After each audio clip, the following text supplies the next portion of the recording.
All right. This one's about omega-3 fatty acids and lifespan. And this is a question from Ed Connor, who's a CMJ MasterPass member and is commenting on a video that is going to come out in the Master John Q&A files, but hasn't come out yet. So I'm going to share my screen. So this question from Ed is on Master John Q&A files number 228. And that's not out in public yet, but MasterPass members get these are Q&A files are split up from long 2-hour live Zoom sessions where then my team splits them up into smaller videos on each question, and then they get released once a day. So 228 is not out yet, but MasterPass members get access to all this like as it's being produced rather than as it's released. And the thrust, and by the way, I'll field any questions on omega-3 fatty acids in the chat after I finish answering this. So this question, the original question, which will be published soon, was high dose EPA, triglycerides, and general health. And the general thrust of what I was saying was, I think high dose EPA has specific utility in treating triglycerides. There is some evidence that it would be possibly the ideal form of omega-3 treatment for certain psychiatric disorders. Depression and anxiety are candidates there. But in general, outside of those things, I don't think EPA is an essential nutrient. And generally speaking, for general health, I think most people probably want to be in the range of 250 milligrams or so per day of long chain omega-3 fatty acids, i.e., the sum of DHA and EPA with a bias towards DHA, which is clearly physiologically essential in humans, whereas EPA is not. So Ed Connor comments on this, thoughts on this recent study, blood omega-3 fatty acid levels in total and cause-specific mortality from 17 prospective studies. And this is in Nature. You can pull it up over here. And he quotes the abstract here, comparing the medians of the first and fifth quintiles, approximately the 90th and 10th percentiles. Higher EPA, DPA, which is a related intermediate in the pathway of synthesis to DHA, and the sum of EPA and DHA levels were associated with between 9% and 13% lower risk of all-cause mortality. The fatty acid levels associated with these percentiles for each cohort and sample are shown in supplementary table 4. The hazard ratio for total mortality for EPA plus DHA was 0.87, which is, basically a 13% decrease in total mortality over the time period. In contrast, ALA, which is an omega-3 fatty acid found in plant oils, or alpha-linolenic acid, which can be converted at a fairly low rate to these other fatty acids, was not significantly associated with all-cause mortality. And in a cross-quintile analysis, significant trends were observed for EPA, DPA, DHA, and the sum of EPA, DHA. So I haven't looked at this study yet, and I'll look at it now. But my initial impression based on the abstract is two things. So first of all, the presence of these fatty acids in the blood is not only going to reflect the diet, it's also going to reflect the degree of oxidative stress. And the longer chain fatty acids with more double bonds are more vulnerable to oxidative stress. And so the depletion of these very long chain fatty acids is probably going to be more sensitive to oxidative stress than ALA. And oxidative stress plays a role underlying all degenerative diseases. So I think that's a major confounder here. I would want to see, does other highly desaturated fatty. So one thing I'll want to see in this study is, did they control at all for the level of oxidative stress by any marker of oxidative stress, whether it's lipid peroxides or F2 isoprostanes or 8-hydroxy-2-deoxyguanosine or anything like that. And did they look at omega-6 fatty acids? Because it could be that there's some threshold of the number of double bonds in the fatty acid that which is correlated with their vulnerability to oxidative stress, that would be the primary thing associated with all-cause mortality if oxidative stress were the underlying cause of the association. So, for example, arachidonic acid has 4 double bonds versus EPA's 5 versus DHA's 6 versus ALA's 3. I think I had that right. And so I would want to see if they only looked at omega-3 fatty acids or if they also looked at omega-6 fatty acids that have somewhere in the range of the number of double bonds of these ones. Because that would also be an indirect way to say, okay, is it more about oxidative stress or is it more about the omega-3 fatty acids? However, then you would have another confounder, which is, maybe it's about like the total impact on membrane fluidity or something like that. Because it's quite possible and almost certainly the case that there are some biological effects just of having a certain number of double bonds in the cell membrane, contributing to general cell membrane degree of fluidity. You don't want it too fluid, you don't want it not fluid enough, but the more double bonds you have in the membrane, the more fluid it is. So that's another thing. And then, of course, there's specific physiological functions of these fatty acids. And they're going to correlate with one another, obviously, because the major source of EPA and DHA is fish, but also EPA is part of the biosynthetic pathway of DHA.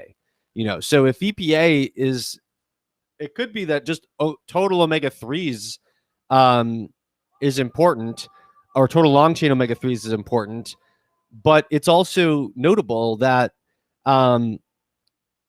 EPA could appear important just because it's a marker of DHA content, in the sense that it's both a dietary marker of the major dietary source of DHA, but it's also a marker of the biosynthetic activity going from ALA to DHA. And it also itself, coming in the diet, can be converted to DHA. And I think it's very important to note that EPA and DHA don't have similar biological activity at all. In fact, their biological activities have almost nothing to do with one another. So DHA is generally going to be used in the resolution of inflammation. EPA can only be used in the resolution of inflammation in the presence of aspirin. So pharmacologically, you could use high-dose EPA plus aspirin to achieve a jump start to the resolution of inflammation. But if you're not taking aspirin, that EPA will not generate compounds that resolve inflammation. But it will interfere with arachidonic acid metabolism in the manner of an NSAID. So the pro-resolution activity of DHA and the NSAID activity of EPA are not similar at all, especially given the fact that NSAIDs actually block arachidonic acid metabolism, and arachidonic acid, like DHA, participates in the resolution of inflammation. So EPA is like an NSAID. And, at dietary levels, it probably doesn't matter that much, but if you high dose it, it acts like an NSAID, and it has very different activity from DHA. Then on top of that, DHA is also used for signaling purposes in a way that EPA really isn't, and has clear roles in the central nervous system that EPA doesn't have. Just by evidence, if you just compare the cell membrane content of these different fatty acids, the more regulated it is, the more you specifically find DHA in an absence of EPA.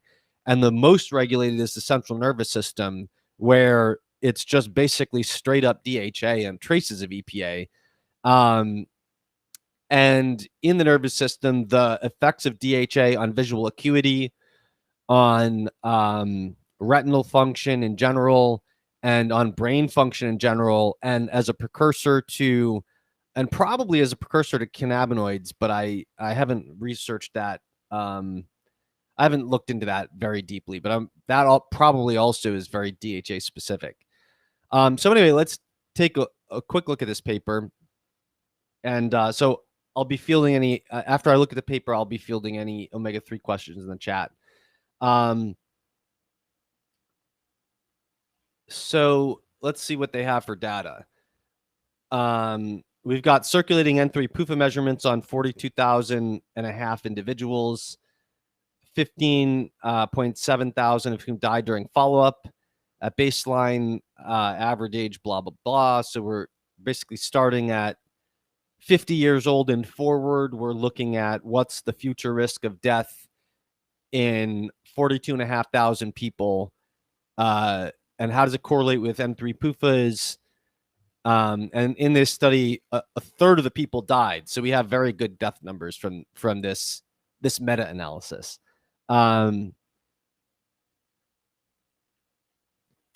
So some demographics. All right, here we go. Circulating levels of the N3 PUFAs, N of the N6 PUFAs, linoleic. Oh, so, okay, this is good. So they did look at linoleic and arachidonic acid as covariates.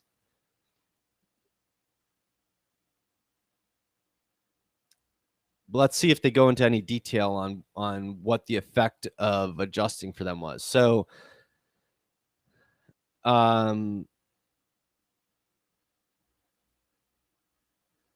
this is basically the part that Ed had cited that I just quoted.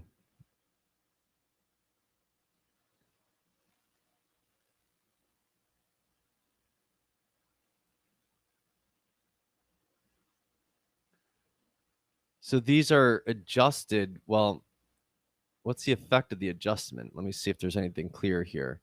Okay, so it looks like these are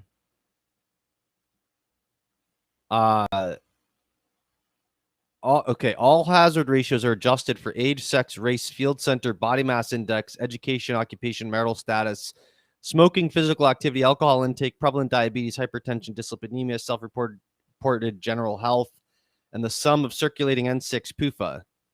All right, so I'm not sure that they answer this in the way that I would want them to, because they threw N6 PUFA into this very broad model of controlling for this.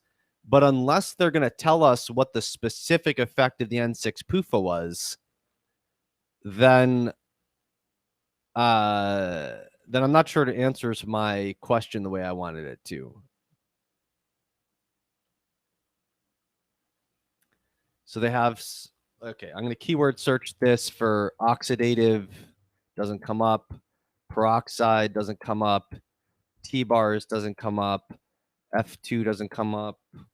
So prostings doesn't come up.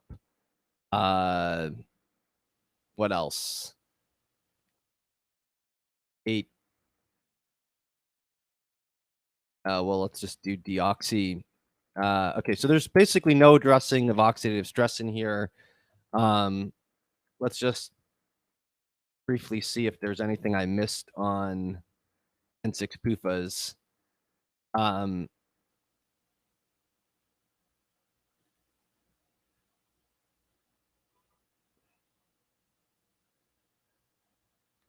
So they point out that plasma N3 PUFAs are linked with lower levels of N6 PUFAs, but not of saturated and monounsaturated fatty acids. Well, I mean, that also raises a confounder too. And I'm guessing that's probably because there's some cell membrane regulation of total fluidity that's going to generally suppress omega-6 incorporation if you have some omega-3. It might also be due to differential synthesis of the longer chain fatty acids from the precursors. So if you have more ALA, it's going to directly compete for the conversion of LA to arachidonic acid. So, so dietary very long chain fatty acid, well, dietary arachidonic acid, EPA, and DHA are going to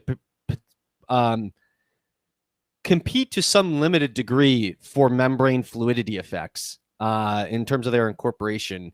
Generally speaking, there's going to be more direct competition from AA and EPA because they're both 20 carbon fatty acids. And then the plant oils, ALA and LA, ALA being omega-3 that can be converted into EPA and DHA, LA being omega-6 that can be converted into AA, are going to be competing for the desaturase and elongase enzymes that are part of the machinery to convert the plant oils to the animal form. the EPA, DHA, and AA. So that would be another reason that one increase in one would be associated with decrease in another. So I guess, what that raises the point, given that inverse association in the blood, that what I would actually want to see here is what's the effect of omega-6 fatty acids if you control for all those covariates and control for the omega-3 fatty acids. In other words, do the exact same analysis, but flip omega-6 and omega-3, what happens? Because that would give me a stronger sense of whether oxidative stress is relevant. All right, so I'm going to say from this that it looks like it doesn't really answer my questions in terms of what I would, the ones that I outlined at the beginning that I think are potential interpretive issues, like, is this an effect specifically of omega-3? Is this an effect specifically of DHA? And is EPA included because it's a marker of dietary DHA plus potential synthesis into DHA? Or is this a general effect of oxidative stress correlating with depletion of PUFAs? And then there could be some adjunctive things, like, is it a general membrane fluidity effect, and so on. So if I take at face value these findings that it's a specific effect of omega-3 fatty acids, I'm not sure that changes anything that I had said before. So what I said before was I think that the average person's going to do fine with 250 milligrams of those of the sum of EPA and DHA per day on average. But if people are measuring their blood levels, I actually generally do think that people should aim to keep their omega-3 fatty acids in the upper quintile. And if their diet, isn't producing that, I generally do think that they should increase their omega-3 fatty acid intake. I definitely would steer way clear of the bottom quintile, and I would shoot for at least the middle quintile. And I think it's better to shoot for the upper quintile. And so I guess the question would be how what dietary effect do you need? What dietary amount do you need to get there? But I don't think that's going to be a clear answer for everyone. I think that's going to be contextual based on the degree of oxidative stress, and all the other things that I was just talking about. So that's my view on that study. All right, going to go to the chat. I'll answer any questions that I can answer on omega-3s. Rich Northrup says, if we only need small amounts of EPA DHA, would it be more advisable to take a quality cod liver oil instead of fish oil for vitamin A, E, D? Well, yeah, I mean, I think that's very contextual on the rest of your diet. So cod liver oil's benefit is that it also has A and D. I wouldn't consider cod liver oil a great source of vitamin E, but there's some there. Fish oils, benefit is just omega-3 fatty acids. And then the benefit of fish is a whole complex array of other nutrients that, I kind of see fish as it's good to rotate as part of your protein. And the reason I believe in those rotations is primarily because the nutrient profile of different types of protein is different. And so it's sort of like an economic portfolio where diversification is good if you don't know what you're doing. So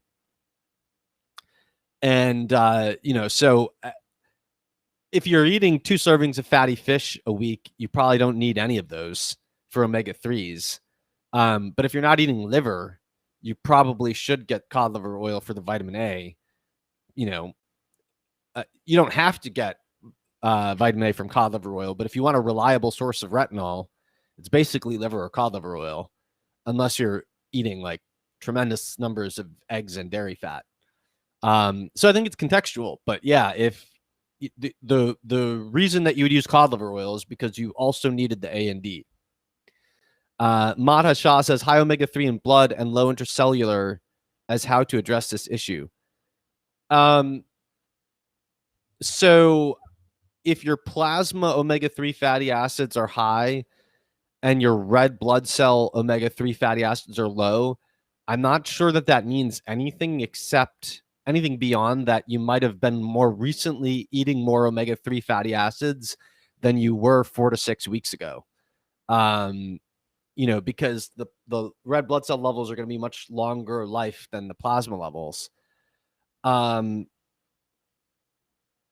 But off the top of my head, I'm not sure what you can do aside from eat more and consistently more omega-3s to get your red blood cell levels up.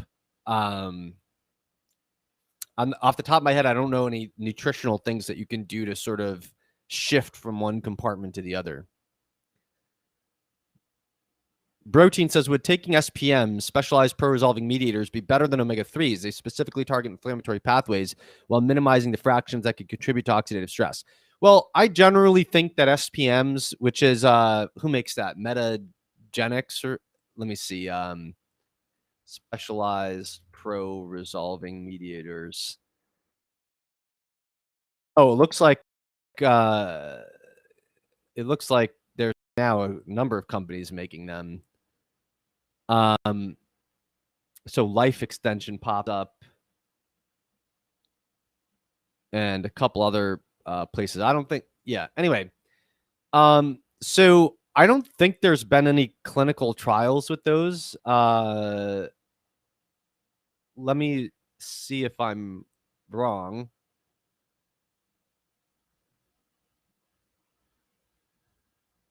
So, I've actually studied this a lot. It's just that I haven't kept up with it in the last year or two. So let me see if there's anything that seems to pop up for a search of that with randomized as a keyword.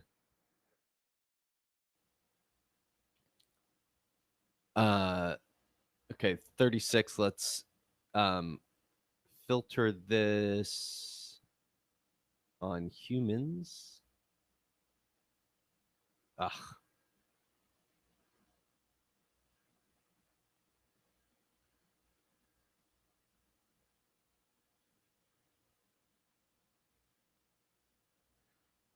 All right, we got EPA supplementation, EPA and DHA modulate. Oh, here's something. Let me share my screen.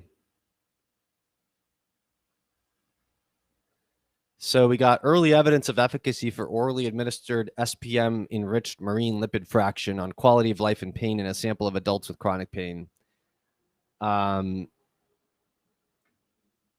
Okay. Oh, so this was non-randomized. They took 44 adults. The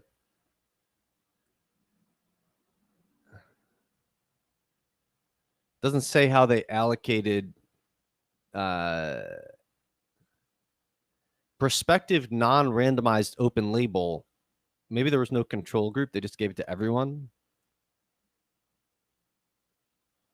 It looks like they didn't have a control group there.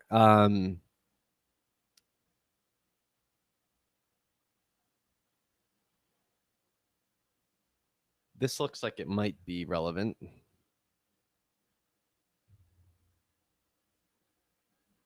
Given that the essential fatty acids are precursors in the biosynthesis of SPM, the aim in the present study was to establish a relationship between the supplementation of peripheral supplement. Oh, is this just? This is an enriched marine oil supplement, but was it SPM enriched? I don't think this was SPM enriched, but let's see if we can get that from the full text. Open access. All right. So set of an enriched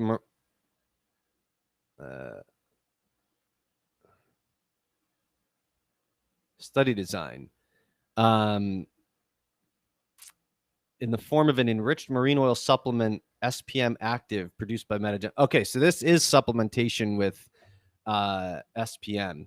I mean, on the face of this, it doesn't look like they're comparing it to omega-3 fatty acids, which was your question. But at least we'll know if it does anything. So what'd they find?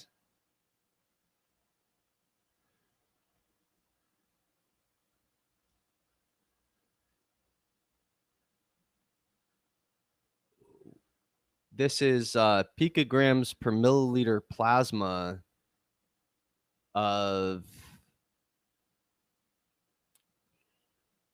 cumulative SPM on the left and leukotriene and prostaglandins on the right. So this is the placebo, which remains flat. And this is 4.5 grams of the SPM and 3 grams of the SPM. So it increases SPMs, but is there any actual health effect here?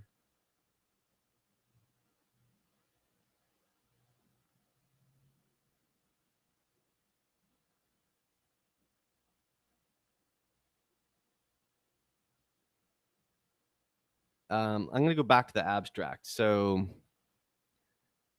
they had a dose-dependent increase in neutrophil and monocyte phagocytosis of bacteria and a decrease in the diurnal activation of leukocytes and platelets as measured by a reduction in adhesion molecule expression. And these are in healthy people. So the whole point is, can you jumpstart the resolution of inflammation? That's the question. Let's see if there's anything else.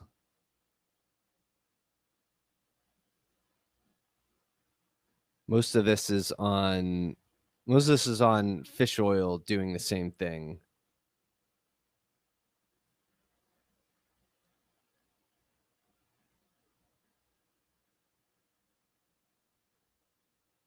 That's a review.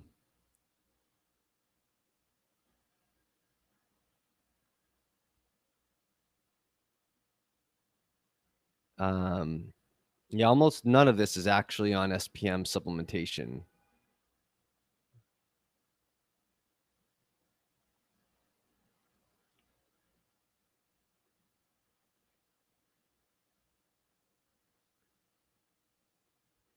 Let me just make sure that's all right. We're at the end now.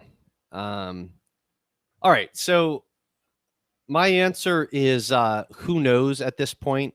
So I think what it would be nice, I guess, like the best thing you could do, right, is take one of those studies and look at the acute impact of SPMs in healthy people in the blood and compare it to the acute increase in SPMs in the SPM supplement study, because we don't have any SPM versus fish oil studies comparing them head to head.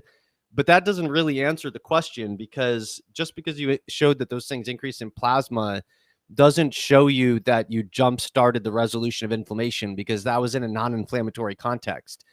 And I think one of the things to realize is that in one of the most fascinating things about the study of resolution of inflammation is the fact that arachidonic acid metabolism to prostaglandin E2 initiates the inflammatory process, and it initiates the resolution of inflammation. So every pro-resolving mediator made from omega-3 that process is entirely activated by prostaglandin E2 from arachidonic acid. Now, if you look at the research, so that doesn't really answer the question at all, what causes a resolution of inflammation? Because what causes the contextual flipping of prostaglandin E2 from a pro-inflammation mediator to a pro-resolving mediator that then launches the rest of the pro-resolving cascade?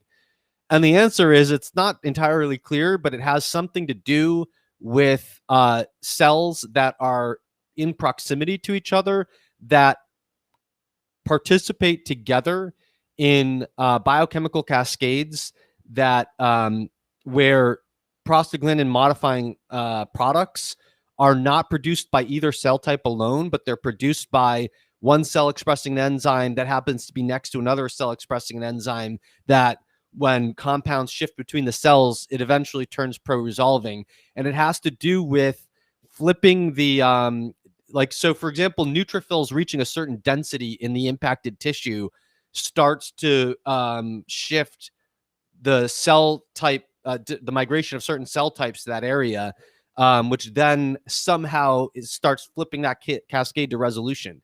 So that doesn't lend itself easily to the idea that you can just throw the stuff into the plasma and expect it to land somewhere where it resolves the inflammation. So it might, but I think the research that led to the knowledge of SPMs sort of intrinsically makes me skeptical of the idea that you can just take SPMs, throw them in the plasma, and achieve any result with it. And so I think what you definitely want is you don't want the immune cells that are migrating to the inflamed tissue to themselves be deficient in the substrates for the pro-resolving mediators. So you don't want those cells to be deficient in arachidonic acid. You don't want those cells to be deficient in DHA. But does throwing SPMs into the plasma jumpstart that resolution? If it does, that's probably dependent on still having the substrates needed to continue them producing local process in the inflamed tissue. So at best, I think the SPMs could jumpstart that process, but I don't think there would be a replacement for having adequate omega-3s or omega-6s, because then, you jumpstart it, but you're going to run out of the substrate locally. But, so I actually do think, so the whole idea of using that study to jumpstart pro-resolution of inflammation is total mechanistic speculation. And so some people would, some of my critics would say that, would totally disagree with me on what follows. But I think it's totally legitimate to try using SPMs and see if they help if you have inflammation that won't go away by anything else you're trying. You should just be aware that we don't really have science showing that you can have an inflammatory disorder and then SPMs outperform omega-3 fatty acids or any other strategy in actually resolving the inflammation. But I think the way I understand the mechanisms, I definitely wouldn't use them as a replacement for omega-3s. I think you want adequate omega-3. I would use them, if anything, as an adjunct to see if that help jumpstarts the pro-resolution process.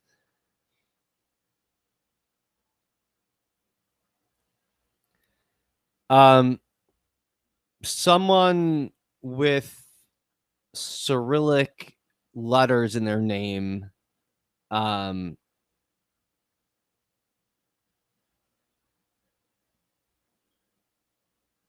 I'm not going to try to pronounce that. It says, I'm a female in my mid-40s. I noticed that when I take flax seeds with food, I do not experience premenstrual breast tenderness. Please explain why it works. That's probably not related to omega-3 fatty acids. That's probably related to phytoestrogens in the flax.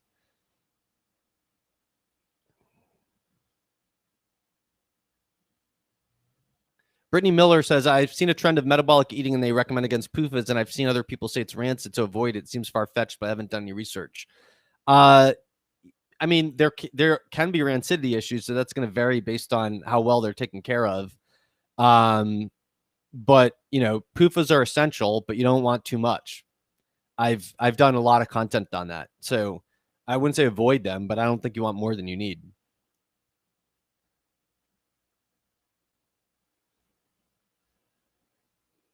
Johnny Valamer says, any reason to take a break on omega-3 supplementation? I take 1,500 milligrams of krill oil daily.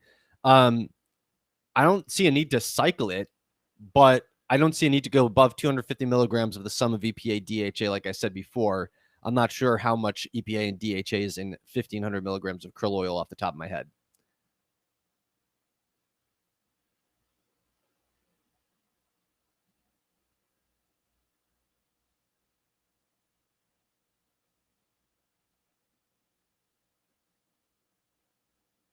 Rich Northrup says they don't add animal fats or fats in general into baby foods, so I rotate CLO, coconut oil, macadamia, extra virgin olive oil, and butter. Check out Serenity Foods, made from whole animal foods, baby food. Let me make sure I have that right. It's Serenity Baby Food. I'm going to Google Serenity Kids Real Baby Food is the name of the company. Daryl Lee Smith says, Mary Annig's book, Know Your Fats, is the most comprehensive authority on this subject. I haven't seen its equal yet. She's the one responsible for getting the FDA to target trans fats and snack foods. I don't Actually, I don't think that's true. Fred Kumaro is the one. Well, I'm not sure what you're talking about. So Enig may have gotten something, gotten the FDA to do something. But if you're talking about when the FDA a few years ago, circa 2013, 14-ish, opened up comments on whether to whether to reject the generally recognized as safe status or GRAS status for hydrogenated oils. I know how that happened because Fred Kumaro did that, and I was living in a studio apartment in his basement at the time. And what he did was he left a comment on the FDA's site or submitted a letter to them or something like that, and they didn't respond to him in 6 months, and they're legally required to respond to all comments within 6 months. And so he went downtown Urbana, Illinois, to the courthouse and launched a lawsuit against the FDA for not responding to his comment. And he settled with the FDA. I believe they settled. I believe their deal was he would withdraw the lawsuit if they opened up comments on rejecting the GRAS status of hydrogenated oils, and they did. And I was having lunch with him every Saturday during the 6 months or a year while that was going on. Oh, I walked down to the courthouse today. This is what happened, blah, blah, blah. So that I watched happen. Anyway, Daryl E. Smith goes on. She also explains that medium chain fatty acids like extra virgin coconut oil are extremely healthy fats, contrary to the current medical opinion du jour. Yeah, Know Your Fats is a good book. It's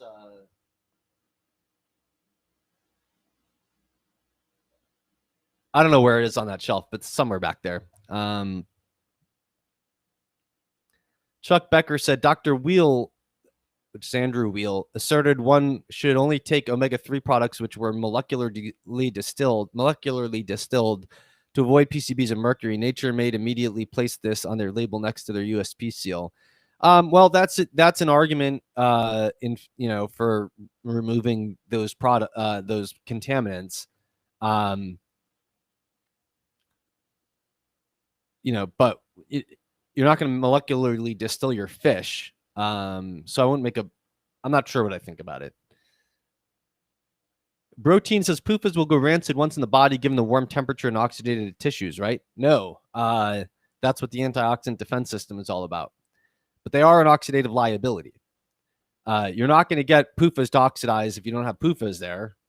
And so they're a risk that you need to protect, but you protect it with your antioxidant defense system. See Chris Masterjohn, phd.com/antioxidant for a 12 lesson course on that for free.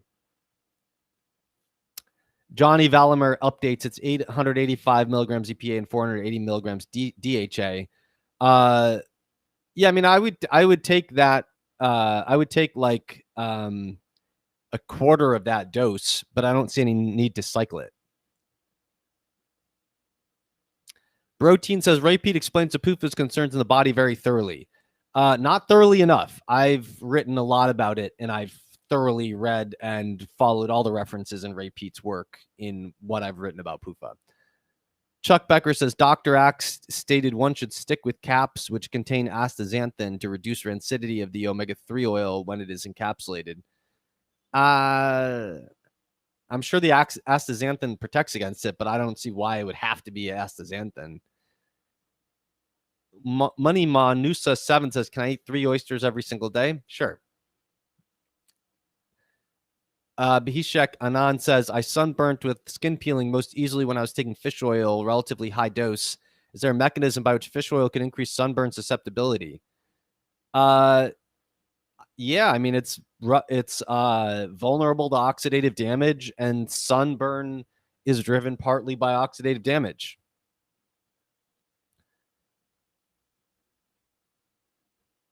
Chuck Becker says, if krill caps are better, why do so few health writers recommend?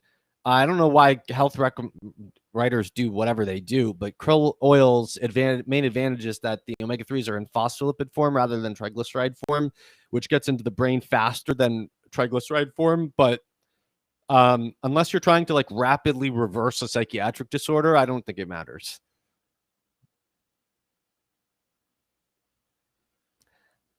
Chayon Gray says there's so much talk of supplementing omega-3s. Is eating seafood multiple times a week not sufficient? I think it's sufficient. Money Manus 7. I'm not fielding questions on evolution of dogs and wolves. Omega-3s. Chayon Gray says, and does cooking affect the EPA and DHA in seafood? I'm sure it does a little bit, but I don't think gentle cooking is going to quantitatively do a whole lot.